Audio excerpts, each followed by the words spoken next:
Morning, I'm Anna Palmer. And I am Jake Sherman. And welcome to the Daily Punch, brought to you by Punch Moose. It's Wednesday, July 1st, 2026.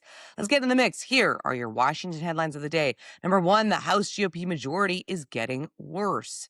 Number two, a bad night for incumbents in Colorado. And number three, what the SCOTUS decision means for campaign finance. All right, Jake, let's get into it. Holy smokes.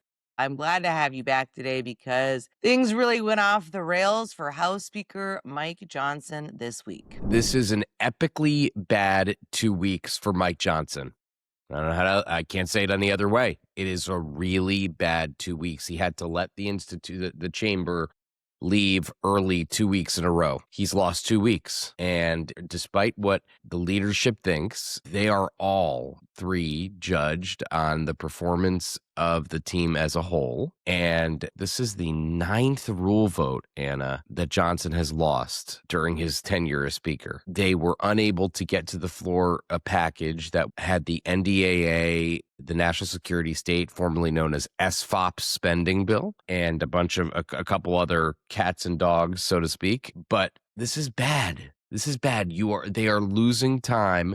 They have no control over the House floor. None. Like, what good is this majority if they don't have control over the House floor? And, they like to say, the leadership, and they're right to some extent, this is what happens in tight majorities, but it's actually not. It is a small majority. I'll give them that. It's not the first tight majority in the history, the 250-year history of America. It's not. And I don't know. What do you think about the big picture? Then we could talk about the specifics. Yeah, I mean, listen, I think this is a stunning rebuke of Speaker Mike Johnson, right? And his leadership style and the fact that, he's kind of this consensus driver, the kind of the happy warrior. Like, there's not a lot to be happy about here, right? You've got 8 legislative days until the August recess. We are behind on all things, when it comes to government spending, when it comes to appropriations. This puts them behind the 8 ball. There was very little room for maneuvering to begin with. And this idea that somehow the House is going to originate and lead the charge on a Reconciliation 3.0 bill feels pretty far from reality at this point. On what planet do they spend most of their time? If they think they're going to get a reconciliation bill, maybe they will. Maybe I'm wrong. But not a reconciliation bill that's like a play toy, but a reconciliation bill that has a chance of passing the Senate with $60 billion of spending for the Pentagon and spending cuts that moderates could live with. They think they're going to get this by the end of July. Maybe they will. I find that hard to believe. Mark up a budget, pass a budget, get the budget, write a reconciliation bill, pass a reconciliation bill. I mean, I don't know. I don't see that. Yeah, I mean, to me, Jake, the thing that I think, and this goes into what you want to talk about, but like, those are big things, right? But we can talk about the dynamics about what shut the floor down this week, but he has to figure a way forward. And it's not like, there's check. I'm just going to deal with all these different things. I mean, a lot of these issues, particularly Anna Paulina Luna and others, like these are long held views and promises that he has not held his end of the bargain up on. Yes, there's 3 problems here. Number one, Anna Paulina Luna and the SAVE Act. Now, Anna Paulina Luna wanted the SAVE Act added into this bill. She got that. She believed it wasn't enough. I disagreed with her analysis of the legislative procedure that she was describing. But the truth is, Republicans have not been honest with themselves about the SAVE Act and the chance for the SAVE Act. Number 2, Johnson promised Chip Roy a vote on a border bill by July 4th. It's July 1st. There's been no border bill. Moderates are not interested in that. Number 3, the House Rules Committee rejected an amendment that would have fixed the pensions for Delphi, a car part manufacturer that had some financial problems several years ago. Johnson and Trump were in favor of the amendment.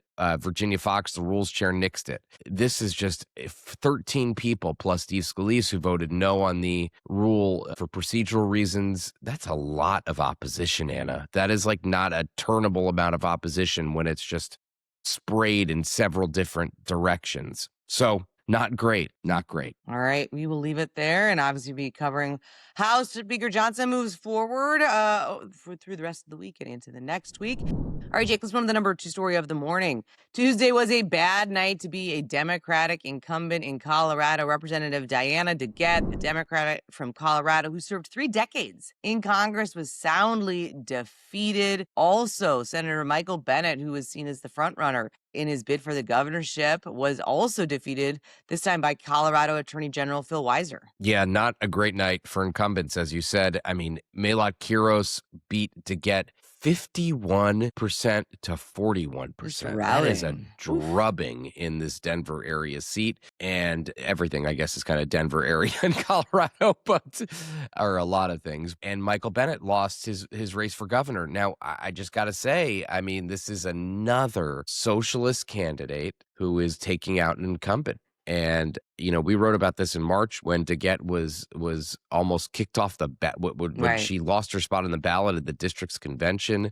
There was a ton of spending, but this is somebody who is backed by Justice Democrats and Bernie Sanders. I will say AOC was in some ads for DeGette, and that didn't work. I don't think she played a huge role in the race, but just worth noting. And John Hickenlooper, he beat back a challenge by Julie Gonzalez, although his Gonzalez had 44% of the primary vote. That is a ton, Anna. I don't know how this will play when it comes to the general election, but if I were an incumbent, just the anti-incumbent fervor that's sweeping across the country and whether it carries into general elections is worth keeping an eye on. 100%. All right, let's go to the number 3 story of the morning. The Supreme Court blow to campaign limits. Wow, we are in a whole new era of campaign finance.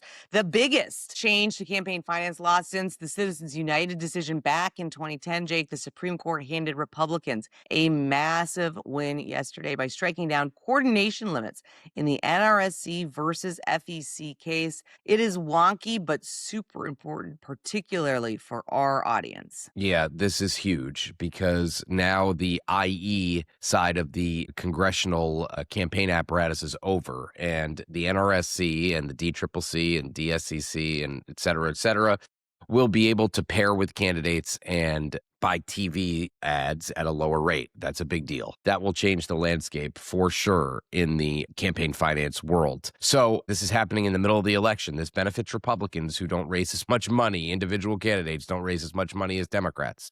So huge, and read more about it in the newsletter this morning because it is a very, very big development in the campaign finance world. All right, one quick note. At 8:30 this morning, I'm going to be sitting down with House Energy and Commerce Committee Chair Brett Guthrie to discuss news of the day, AI, infrastructure, small business, and the American workforce as part of an event focused on America's 250s. So if you can join us in person, please do. But otherwise, you can also stream that conversation. Go to punchbowl.news. All right, everybody, have a great day and stay safe.